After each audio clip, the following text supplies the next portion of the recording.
The last 3 games of the Battle of Ontario first-round series have all gone to overtime. Toronto won games 2 and 3. The Sens staved off elimination in game number 4. Game 5 will be in Toronto on Tuesday night. And Bryan Hayes will join us after the game. But he joins us right now for Harvey's Hot Takes. The core 4 of Tavares, Marner, Matthews, and Nylander. That's the last one. 1-12 in series closeout games, Bryan. In your opinion, how important is it that the Leafs get it done on Tuesday night?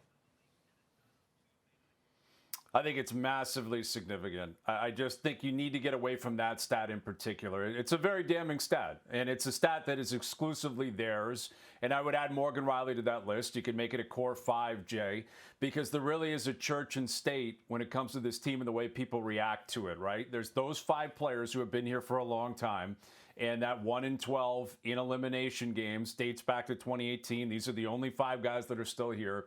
Even the coach has been turned over. The GM has been turned over. Everything else is turned over but those 5 players. And everyone else looks at it and thinks, okay, that doesn't apply to us. And it's all good. And I think when you consider the way I think the fan base, the media, the general hockey community reacted to the first 3 games of this series, when the Maple Leafs won, it was more about the newer players, and it wasn't about the core 4 getting their flowers, even though they played very well. And I think they got their accolades, and they deserve their accolades, but it was about Simon Benoit and his story, and Max Domi and Anthony Stolarz, and what Craig Berube is bringing to the table.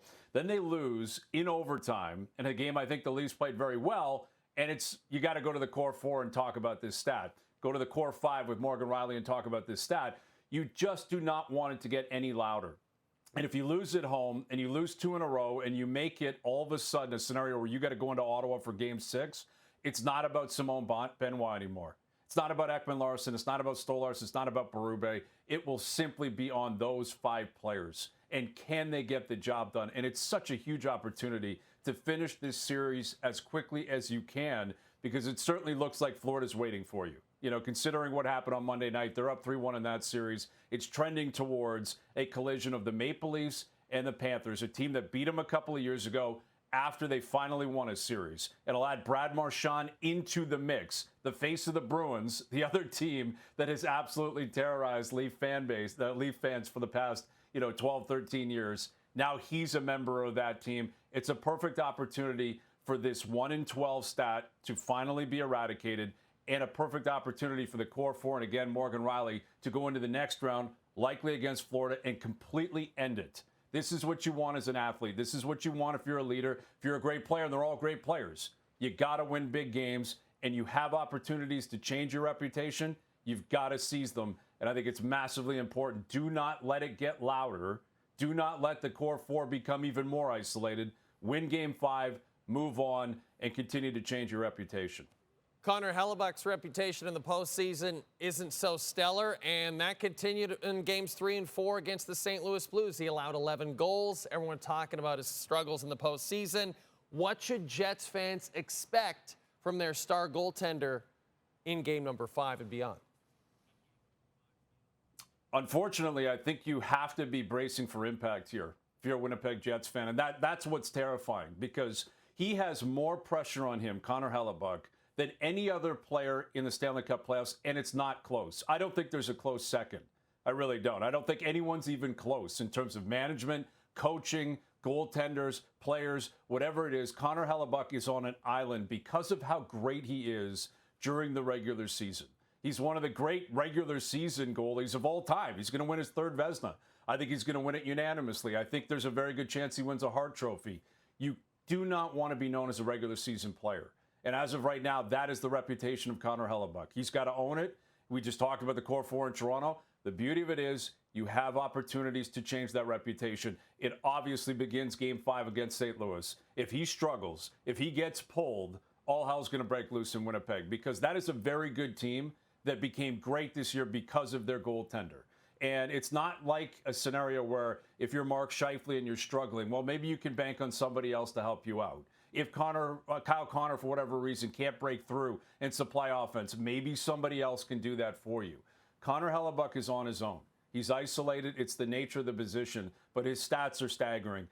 pulled in back-to-back games. The save percentage is awful. The goals saved above expected is the worst in the playoffs right now. Everything is going against him. It was like that against Colorado last year. It was like that against Vegas the year before. He has more pressure than anyone I can think of. It's not close, and it hasn't been close like this for anyone that I can think of in years, Jay. So I'm pulling for him. I'm pulling for Winnipeg. I want to see them do this. But if they lose, it's going to be all about Hellebuyck. And the crazy thing is that may be with a Vezina and a Hart Trophy on his resume this season. Ryan, as I watched Shedeur Sanders tumble all the way to the 5th round of the NFL draft over the weekend, I said to myself, I can't wait until my friend Bryan Hayes is on the show next week so he can give me his take on this situation. So, Bryan Hayes, here you go. You've got the floor. What was your biggest takeaway of the Shedeur Sanders NFL draft situation? That the Cleveland Browns, of all teams, ended up drafting him. I think that's being lost in the shuffle here, Jay. I really do, because I was like you, and I think I was like everyone else. I couldn't believe what I was watching. It was the most unique draft story I've ever seen in any sport. It's just incredible when you consider a lot of people thought, myself included, based on mock drafts and analysts and experts, he would certainly go in the 1st round, maybe in the top 10. And if it wasn't going to be that, okay, day 2, let's go. 2nd round, maybe 3rd round. Drops all the way to the 5th round. And by then it was more, people were just in shock. People were in awe of what they were witnessing, and no one was paying attention to who actually drafted him. And I have to believe Shedeur Sanders is terrified. And more importantly, Deion Sanders is mortified of the team that ended up picking him, because this is the team that actually traded for and gave a fully guaranteed contract to Deshaun Watson. This is a team and an owner in Jimmy Haslam that decided, let's take Johnny Manziel. And we saw how that broke loose. This is a team that has been an absolute nightmare if you're a quarterback throughout their existence. Not only this tenure of the Browns, you can go back to the last tenure before they moved to Baltimore. It's an absolute death march for quarterbacks, and that's where Shedeur Sanders is. Furthermore, he's in a division that's competing with Joe Burrow, Lamar Jackson, and possibly Aaron Rodgers if he ends up going to the Steelers. It's a lose, lose, lose, man. I could go on and on and on. And I really think because we were so stunned, because we were so shocked, people are forgetting he's in Cleveland. He's a Cleveland Brown, and he's expected to make that work. He's already got pressure.